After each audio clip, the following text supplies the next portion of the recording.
नमस्कार दोस्तों, कैसे हो सभी। दोस्तों, मैंने काफ़ी टाइम पहले एक वीडियो अपलोड किया था कि टॉयलेट क्लीनर का बिजनेस स्टार्ट कैसे करें, how to start toilet cleaner business.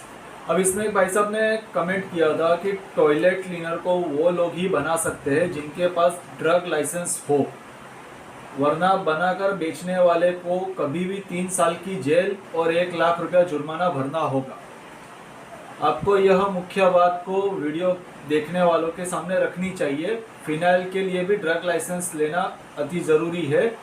जिस दिन भी ड्रग लाइसेंस ऑफिसर फैक्ट्री में घुस गया, उस दिन बिना लाइसेंस वाले की खटिया खड़ी हो जाएगी। इस प्रकार का कुछ कमेंट है।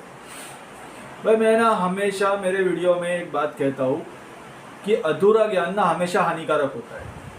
आप आपके पास जो नॉलेज है उसको शेयर कीजिए, लेकिन एक सही माध्यम से उसको शेयर कीजिए, ठीक है। तो आज के इस वीडियो में मैं यही बात बताऊंगा, इस टॉपिक पे पूरा फोकस करेंगे कि टॉयलेट क्लीनर का मैन्युफैक्चरिंग करने के लिए क्या ड्रग लाइसेंस की ज़रूरत पड़ती है, और अगर पड़ती है तो कब पड़ती है, ठीक है। तो वीडियो पूरा देखिएगा, इसमें फ़ायदा आपका होने वाला है, मेरा नहीं। ठीक है, ऐसे कमेंट्स कई लोगों को माइंड डाइवर्ट करने का प्रयास करते हैं, और कई लोग जो मैन्युफैक्चरिंग में आने का प्रोसेस करना चाहते हैं वो कुछ चीज़ें देखने के बाद भी घबरा जाते हैं। तो एक सिंपल और पूरा डिटेल में मैं बताऊंगा कि क्या टॉयलेट क्लीनर मैन्युफैक्चरिंग करने के लिए, टॉयलेट क्लीनर का बिजनेस शुरू करने के लिए ड्रग मैन्युफैक्चरिंग, ड्रग लाइसेंस की ज़रूरत पड़ती है या नहीं पड़ती है, और अगर पड़ती है तो कब पड़ती है। तो वीडियो में अंत तक बने रहिएगा। इसके लिए मैंने कुछ डिटेल्स वगैरह भी निकाली हुई है। सबसे पहले तो बात करते हैं कि टॉयलेट क्लीनर मैन्युफैक्चरिंग करने के लिए कौन कौन से लाइसेंस की ज़रूरत पड़ती है। सबसे पहले इसके ऊपर फोकस करेंगे। तो टॉयलेट क्लीनर मैन्युफैक्चरिंग करने के लिए देखिए, ये कोई भी बिजनेस होता है, ये 3 स्केल पे होता है। नॉर्मली इसका एमएसएमई में रजिस्ट्रेशन होता है, माइक्रो स्मॉल मिनी एंटरप्राइजर, इस पे इसका रजिस्ट्रेशन होता है। माइक्रो होता है, उसके बाद स्मॉल होगा, उसके बाद मीडियम होगा। ये अलग अलग कैटेगरी गवर्नमेंट ने बनाई हुई है, जिसके आधार पे आपका बिजनेस किस स्केल पे है, कौन से लेवल पे है, वो डिसाइड होता है, ठीक है। अब अगर टॉयलेट क्लीनर की बात की जाए, आम घरेलू उपयोग हो रहा है इसका। हाँ, अगर आप इसको नेशनल लेवल पे कर रहे हो, इंटरनेशनल लेवल पे कर रहे हो, तो ये एक अलग लेवल की कैटेगरी में आ जाता है, जिसको हम स्मॉल में भी बोल सकते हैं, माइक्रो में वो नहीं आता है। अब इसके लिए आपको शुरू में क्या लगेगा, तो एमएसएमई रजिस्ट्रेशन आपको करना पड़ेगा, जिसको उद्यम रजिस्ट्रेशन भी कहा जाता है। इसके लिए आपको ईमेल आईडी लगती है, पान कार्ड लगता है, आधार कार्ड लगता है, और जो भी आपको बिजनेस शुरू करना है उसका आपके जो भी नाम डिसाइड किया हो, मतलब बिजनेस का फॉर्म नेम और आपका जो भी एड्रेस पे आपको बिजनेस करना है, वो सारी डिटेल लगती है, बैंक डिटेल लगती है। इस पर आपका एमएसएमई रजिस्ट्रेशन हो जाता है। अगर आपके पास इंटरनेट है और पीसी है तो आप खुद भी बना सकते हो। नॉर्मल यूट्यूब पे इसके रिगार्डिंग भी बहुत सारे वीडियोस है। अगर नहीं है तो आप किसी भी सीए के पास इसको बनवा सकते हो, उसका जो भी चार्ज होता है वो ले लेगा, आपका ये बन जाएगा। इस पे आप मल्टीपल टाइम चेंजेस कर सकते हो, एड्रेस वगैरह चेंज कर सकते हो। अब इसके बाद हो गया GST registration, goods service tax registration. अगर आपको स्टेट लेवल पे वर्क करना है, नेशनल लेवल पे वर्क करना है, या सिटी लेवल पे वर्क करना है, प्रेजेंट टाइम में जीएसटी कंपलसरी हो चुका है। जीएसटी की जरूरत क्यों पड़ती है, अगर आप B2B सेल करना चाहते हो। हाँ, अगर आप लोकल स्केल पे घर घर में जाके या दुकान दुकान पे आप बेच रहे हो तो अलग चीज़ है। अभी प्रेजेंट टाइम में कई लोग भी ऐसा करते हैं, लेकिन जैसे जैसे आगे समय जा रहा है जीएसटी कंपलसरी हो गया। अगर आपको ऑनलाइन प्लेटफॉर्म पे भी, जैसे मीशो, अमेजोन या जितने भी ऑनलाइन ई कॉमर्स प्लेटफॉर्म है, इसके ऊपर भी अगर आपको सेल करना है, किसी अदर स्टेट में सेल करना है, किसी अदर सिटी में सेल करना है, और जहाँ पे बॉर्डर क्रॉस होती है, तो वहाँ पे आपको जीएसटी कंपलसरी होगा, क्योंकि जीएसटी बिल के बिना आपका माल कहीं पे जाएगा नहीं, आपको जीएसटी की जरूरत पड़ेगी। इसके बाद हो गया फैक्ट्री लाइसेंस, ट्रेड लाइसेंस। ये नॉर्मली आपका जो भी म्यूनिसिपल कॉर्पोरेशन होता है वहां से आपको मिल जाता है। इसको नॉर्मली गुमास्ता भी कहा जाता है। इसकी भी आपको ज़रूरत पड़ेगी, क्योंकि यहीं पे आपका प्रूफ होगा कि इस जगह पे आपकी फैक्ट्री, आप मैन्युफैक्चरिंग वगैरह कर रहे हैं। अब ये हो गया, ये आपको नगर पालिका में से मिल जाएगा। उसके बाद हो गया पॉल्यूशन कंट्रोल एनओसी। मतलब इसकी ज़रूरत कब पड़ती है कि आपके पास ये चीज़ प्रूफ पे रहेगा कि आप जो भी मैन्युफैक्चरिंग कर रहे हो, ये किसी भी तरीके से एयर पॉल्यूशन नहीं कर रहा है, किसी को प्रॉब्लम नहीं दे रहा है। क्योंकि कई बार ऐसा होता है, देखिए नॉर्मली तो हम घर से शुरू करते हैं, और कई लोगों को प्रॉब्लम हो सकती है, लाइक मैन्युफैक्चरिंग की प्रॉब्लम नहीं, लेकिन जैसे होता है ना, अगर आप कुछ अच्छा कर रहे हो तो किसी को तकलीफ होती है। तो ऐसा अगर कोई कंप्लेंट वगैरह कर देता है और आपको फिर दिक्कत हो, उसकी आप अगर पॉल्यूशन एनओसी भी ले लेते हैं तो आपको आगे जाके कोई दिक्कत नहीं आएगी। ये भी आपको म्यूनिसिपल कॉर्पोरेशन तरफ से ही आपको मिल जाएगा। जो भी प्रोसेस होती है सभी जगह पे अलग अलग होती है, आप जाके पता लगा सकते हैं। उसके बाद हो गया ब्रांड रजिस्ट्रेशन। ये अभी फिलहाल तो ऑप्शनल होता है, अगर आप स्टार्ट कर रहे हो तो इसके लिए तो ये ऑप्शनल है, क्योंकि आप सीधा ब्रांड लेवल पे तो वर्क नहीं करोगे। ब्रांड रजिस्ट्रेशन के लिए करीब 7 से 8 हज़ार रुपये की फीस लगती है नॉर्मली रजिस्ट्रेशन करने के लिए, और उसमें कोई ज़्यादा बदलाव नहीं कर सकते आप। करने एक बार जो ब्रांड सेलेक्ट कर लिया फिर उसी ब्रांड पे आपको सेल करना पड़ता है। इसकी अधिक जानकारी आपको सीए ही दे देगा जो रजिस्ट्रेशन करता है। अगर आपको ब्रांड रजिस्ट्रेशन नहीं करना है तो आप नॉर्मली बिना ब्रांड के भी स्टार्टिंग में सेल कर सकते हो, ये ऑप्शनल होता है। अगर आपको नेशनल लेवल पे वर्क करना है, आपको ई कॉमर्स प्लेटफॉर्म पे डील करनी है तो आपको ब्रांड रजिस्ट्रेशन की ज़रूरत पड़ेगी। बाकी आपको छोटे छोटे घरों में दुकानों में जाके सेल करना है तो इसके लिए ज़रूरत नहीं है, आप बिना ब्रांड के भी सेल कर सकते हो। इतना तो हो गया, ये इतनी तो ज़रूरत आपको पड़ेगी, ठीक है। अब इसके बाद बात करते हैं ड्रग्स एंड कॉस्मेटिक लाइसेंस की, क्योंकि जो हमारा मेन प्रश्न है इस वीडियो का कि क्या टॉयलेट क्लीनर में ड्रग लाइसेंस की ज़रूरत पड़ती है, तो बात करते हैं ड्रग लाइसेंस की। अब ड्रग लाइसेंस होता क्या है?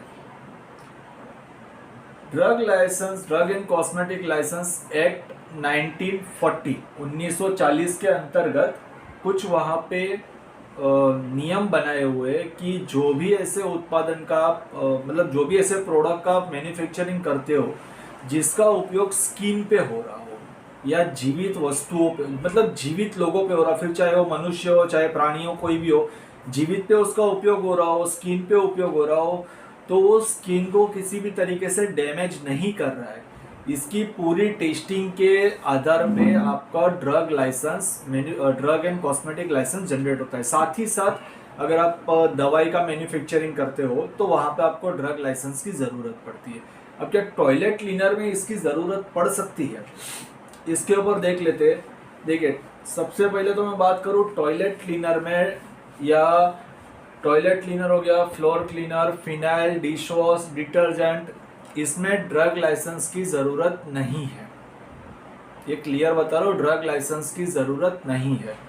इन केस अगर आप आपके जो भी प्रोडक्ट के लेबल्स है, स्टिकर जो बनाते हैं, उसमें अगर आप मेंशन करते हैं कि एक स्किन फ्रेंडली है। अब जैसे टॉयलेट क्लीनर की बात की जाए, सबको पता है भाई ये हाइड्रोक्लोरिक एसिड के माध्यम से बनता है, ये इसका ओपन फॉर्मुलेशन है, हाइड्रोक्लोरिक एसिड इसमें होता है। अब हाइड्रोक्लोरिक एसिड स्किन के लिए हार्मफुल होता है, लेकिन अगर आप आपकी प्रोडक्ट को बहुत ज़्यादा अच्छा दिखाने के लिए अगर आप आपके लेबल में ऐड कर देते हो कि स्किन के लिए फ्रेंडली है, तो आपको वहाँ पे ड्रग लाइसेंस की ज़रूरत पड़ेगी। दूसरी चीज़, अगर आपका प्रोडक्ट किसी भी तरीके से आपके लेबल, ये बहुत सारी चीज़ें ध्यान में रखनी होती है, लेबल में भी जो भी चीज़ें आप मेंशन करते हो उसके आधार पे आपको कौन से लाइसेंस लगेंगे ये भी लगेगा। अगर आपके प्रोडक्ट में आपने कुछ ऐसी चीज़ें मेंशन की है कि बॉडी के रिगार्डिंग, जो भी शरीर होता है उसके लिए ये फ्रेंडली है, स्किन के लिए फ्रेंडली है, आपके श्वसन, जिसे हाइड्रोक्लोरिक एसिड की आपको पता होगा स्मेल बहुत ख़राब आती है, कई लोग यहाँ पे ये भी चीज़ कर देते हैं कि ये लो स्मेल वाला है। तो अगर ऐसी कुछ चीज़ें आप आपके प्रोडक्ट में मेंशन करते हो आपके स्टिकर में, तो वहाँ पे आपको प्रोडक्ट को पहले डर्मेटोलॉजी टेस्ट करवाना पड़ेगा, उसके बाद आपका फिर ड्रग लाइसेंस कंपलसरी होगा। अगर आपको आपका डर्मेटोलॉजी टेस्ट आपका प्रोडक्ट में आपको मेंशन करना है तो आपको ड्रग लाइसेंस की ज़रूरत पड़ेगी। अगर ये सारी चीज़ें नहीं है, प्लस कई लोग अपने स्टिकर में लिख देते हैं 99.9% जम्प स्किल, ये चीज़ अगर ऐसा कुछ आपके स्टिकर में मेंशन कर रहे हो तो आपको ड्रग लाइसेंस की ज़रूरत पड़ेगी। ये चीज़ नहीं कर रहे हो तो आपको ड्रग लाइसेंस की ज़रूरत नहीं है। नॉर्मली आप अगर प्रोडक्ट देख लो, ऑनलाइन पे भी आप देख लो, तो कई लोग प्रोडक्ट पे स्टिकर पे लिख देते हैं 99.9% जम्प स्किल। अगर ये चीज़ आप स्टिकर पे रख रहे हो तो आपको ड्रग लाइसेंस की ज़रूरत पड़ेगी। उसके बाद हो गया ड्रग लाइसेंस की ज़रूरत कौन कौन से प्रोडक्ट में पड़ती है। तो जैसा मैंने बताया, स्किन रिलेटेड हो गया, हेयर रिलेटेड हो गया। अगर ऐसे प्रोडक्ट आप मैन्युफैक्चरिंग करते हो जो कि कॉस्मेटिक प्रोडक्ट में आता है, वहाँ पे आपको ड्रग एंड कॉस्मेटिक की ज़रूरत पड़ेगी। सैनिटाइजर का अगर आप मैन्युफैक्चरिंग करना चाहते हो आपको ड्रग एंड कॉस्मेटिक की ज़रूरत पड़ेगी लाइसेंस की। हैंड वॉश हो गया, मेडिकेटेड लोशन हो गया, मतलब जो भी स्किन के रिगार्डिंग लोशन मिलते हैं मार्केट में, अगर ऐसी प्रोडक्ट आप मैन्युफैक्चरिंग करते हो तो आपको ड्रग लाइसेंस की ज़रूरत पड़ेगी। अब इसके बाद हो गया टॉयलेट क्लीनर में और क्या क्या चीज़, इसके लेवल में अगर आप और क्या क्या चीज़ मेंशन करते हो तो आपको ड्रग लाइसेंस की ज़रूरत पड़ सकती है। ये चीज़ ध्यान से देख लीजिएगा। सबसे पहला, gentle on hand. Normally dish wash में आप इसको लिख सकते हो क्योंकि डिश वॉश हाथों से यूज़ होता है, उसका नॉर्मल पीएच होता है, तो हाथों के लिए किसी भी प्रकार से हार्मफुल नहीं होता है। लेकिन अगर आप टॉयलेट क्लीनर के लेबल पे लिखते हो जेंटल ऑन हैंड तो वहाँ पे आपको ड्रग लाइसेंस की ज़रूरत पड़ेगी। उसके बाद हो गया डर्मेटोलॉजिकली टेस्टेड, जो मैंने पहले भी बताया। सेफ फॉर स्किन कॉन्टेक्ट, अगर स्किन के कांटेक्ट में आने पे ये बिल्कुल ही सेफ है, स्किन को किसी भी तरीके से हार्मफुल नहीं करेगा, यहाँ पे आपको लाइसेंस लगेगा। स्किन फ्रेंडली टॉयलेट क्लीनर, ऐसा कुछ अगर आप आपके प्रोडक्ट को अच्छा दिखाने के लिए उस पर लेबल पे लगाते हो तो आपको लाइसेंस की ज़रूरत पड़ेगी। अगर ये सब कुछ नहीं करना है, नॉर्मली टॉयलेट क्लीनर और बाकी नॉर्मली सारी चीज़ें आप आपके लेवल पे रख रहे हो, आपको लाइसेंस की ज़रूरत नहीं है। नॉर्मली जो मैंने स्टार्टिंग में बताया बस उतनी चीज़ों की आपको ज़रूरत है, आप मैन्युफैक्चरिंग करके मार्केट में अपने प्रोडक्ट को सेल कर सकते हो। तो ये सारी जो चीज़ें होती है ना, अच्छे से ध्यान में रखनी होती है। और जो लोग कमेंट में भी बोलते हैं, मैंने कई लोगों के कमेंट भी देखे हुए, ये थोड़ा मुझे बताने जैसा लगा, इसके लिए मैं इसके ऊपर वीडियो बना रहा हूँ। बाकी जिनको लगता हो कि भाई कमेंट बॉक्स में अपना ज्ञान देना है, उनको मैं एक अच्छा सा सुझाव देता हूँ। यूट्यूब पे फ्री ऑफ कॉस्ट पे चैनल बनती है, अपना ज्ञान वहाँ पे दो, मच बेटर है। और पूरा ज्ञान लेने के बाद दो, डायरेक्ट अपना ज्ञान मत दो, क्योंकि आपका कमेंट भी कई लोग देखते हैं, जो वीडियो देख रहे हैं उनको यही लगेगा कि आपको ज़्यादा पता है। मैं ये नहीं कहता कि मुझे ज़्यादा पता है, लेकिन ज्ञान दो तो पूरी तरीके से दो। आपने जो कमेंट में लिखा था उसके साथ ये सारी चीज़ें आपने मेंशन की होती तो ज़्यादा अच्छा लगता, ठीक है।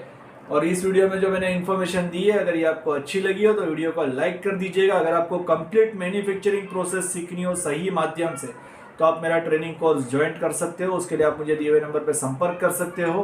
केमिकल इन्फॉर्मेशन बुक या फॉर्मुलेशन बुक या ऐसी कोई भी बुक आपको परचेस करनी हो तो आप मुझे कॉन्टेक्ट कर सकते हो।